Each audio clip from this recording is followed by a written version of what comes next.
Olá, meus queridos, tudo tranquilo? Passando aqui mais uma vez para responder a pergunta que eu fiz para vocês, uma pergunta muito importante, muito recorrente em prova, que permeia sobre a teoria do delito. Vamos a ela? Leia aqui rapidinho, põe na tela, vamos nessa. Queridos, questão do OAB recente, extremamente comum em prova.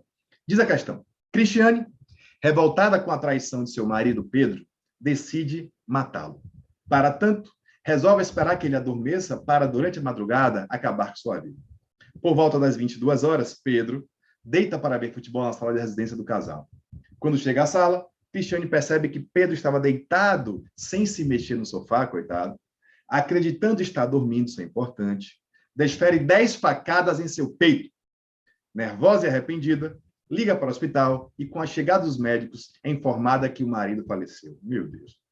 O laudo de exame cadavérico, porém, constatou que Pedro havia falecido momentos antes das facadas em razão de um infarto fulminante. Muito importante essa informação. Cristiane, então, foi denunciada por tentativa de homicídio e você, como advogado, como advogada, ou futuros advogados de Cristiane, deverá alegar em favor de sua ocorrência o quê? Meus queridos amados amigos, para você que já vai estudando, para você que vem fazendo questões, já deve perceber que essa é uma questão muito, mas muito comum em prova, despenca nas provas de OAB e concurso público. Não erre mais. A questão versa sobre um assunto muito importante na teoria do delito, previsto no artigo 17 do Código Penal, copia aí, que é o famoso instituto denominado crime impossível. Primeira dica: crime impossível já é uma impropriedade terminológica, porque crime impossível, na verdade, são hipóteses em que não há crime. A doutrina traz outras nomenclaturas, algumas provas cobras também, chamam crime impossível de quase crime, tentativa inidônea, crime oco, entre outras tantas nomenclaturas para trabalhar o artigo 17 do Código Penal. Meus queridos, a leitura do artigo 17 é muito importante para a gente compreender a questão que a gente acabou de citar. Vamos a ela? Artigo 17 diz assim, ó: não se pune a tentativa, ou seja, não há nenhuma punição, sequer é delito, o Brasil tem essa teoria. Não se pune a tentativa quando? Duas hipóteses, gente. Primeira, por ineficácia absoluta do meio. Segunda, ou por absoluta impropriedade do objeto, é impossível consumar-se o crime. Esse é o teor do artigo 17. Vamos destrinchar para ficar fácil para você apertar aí a tecla SAP de ensino. Venha comigo. A primeira ideia que eu tenho que ter, a dica muito importante, é que só vai ser caso de crime impossível se a impropriedade do objeto ou a ineficácia do meio forem absolutos. Anote isso. A ineficácia relativa, a impropriedade relativa é apta a se punir, sim, conforme o caso, por tentativa. Aqui, para não ser crime, não haver punição, deve ser uma impropriedade ou ineficácia de ordem absoluta. Entendi, professor. Vou explicar melhor. Primeira hipótese trazida pela lei no artigo 17 é a ineficácia absoluta do meio empregado. Que diabo é meio, professor? Muito fácil, gente. Meio é um instrumento utilizado para a prática delitiva. Aquilo que o indivíduo utilizou não é apto a chegar ao fim a que se destina. Direito penal é exemplo. É o clássico exemplo do a gente quer matar uma outra pessoa com arma de água, ou ainda, exemplo mais comum, ó, com arma que não tem aptidão para disparo. Faz uma perícia e percebe que a arma não tinha como disparar. Olha para mim. Não confunda. Tem que ser ineficácia absoluta. Para ser crime impossível, a arma não tem qualquer aptidão de disparo. Como assim, professor? Porque se ela falhar na hora H, mas é apta a disparar, o agente pode, conforme o caso, responder pela tentativa.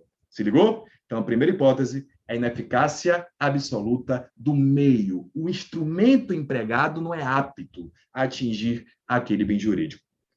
A segunda hipótese, não confunda, que as provas cobram trocando, é a impropriedade absoluta, gente, do objeto.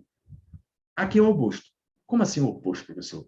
Na impropriedade absoluta do objeto, o meio é apto. Só que não existe um objeto material que eu quero atingir. Professor, peraí, me ajude. Mais uma vez. Direito penal é exemplo. Quem foi meu aluno vai lembrar aquele clássico exemplo da sogra. Chego em casa cansado de um dia de trabalho, quero assistir minha televisão sossegado. Quando eu chego lá, uma visita indesejada. Claro, ela, a sogra, deitado no meu sofá, com o pé todo sujo, todo metralhado, tomando meu uísque, vendo minha TV. Eu falei, aonde você morre, miserável? pego minha arma de fogo, efetuo 2 disparos em sua cabeça. Queridos, chama a polícia. Quando é feita a perícia, constata-se que ela já estava morta no momento do disparo. Exemplo padrão hipódromo. Você já sabe, que cai em prova. Cuidado, não tem nexo causal. Não morreu do disparo, do susto, não. No momento da conduta, já estava morta. É o clássico exemplo de crime impossível, por impropriedade absoluta do objeto. Não tinha mais pessoa, não tinha mais o bem jurídico vida, portanto, não havia como consumar o delito. Pegou a manha? Então, não confunda a diferença entre meio, instrumento e objeto. As questões cobram trocando. Mas, queridos, não para por aí. Boa parte da doutrina traz uma terceira hipótese, inclusive simulado, que é a hipótese simulada na súmula 145 do STF. Que hipótese é essa, professor? A terceira hipótese, que não está no artigo 17 expressamente, repito, está na súmula 145 do STF, é a hipótese de crime impossível por obra do agente provocador. Professor, pelo quê? Isso mesmo. Por obra do agente provocador. Não sei o que é isso, sabe sim, gente. É o clássico exemplo de flagrante preparado. Diz a citada súmula que se houver uma preparação para o delito, é crime impossível. Não confunda, você que estudou processo penal, o flagrante preparado, que é a princípio ilícito, com o flagrante esperado, que é lícito, onde a autoridade apenas espera. Então, a terceira hipótese é a hipótese de flagrante preparado, repito, e não esperado, onde se torna impossível a consumação do delito. Vamos provar que você aprendeu? Galerinha, no exemplo clássico que eu acabei de citar para vocês, de Cristiane, coitada entre aspas, né?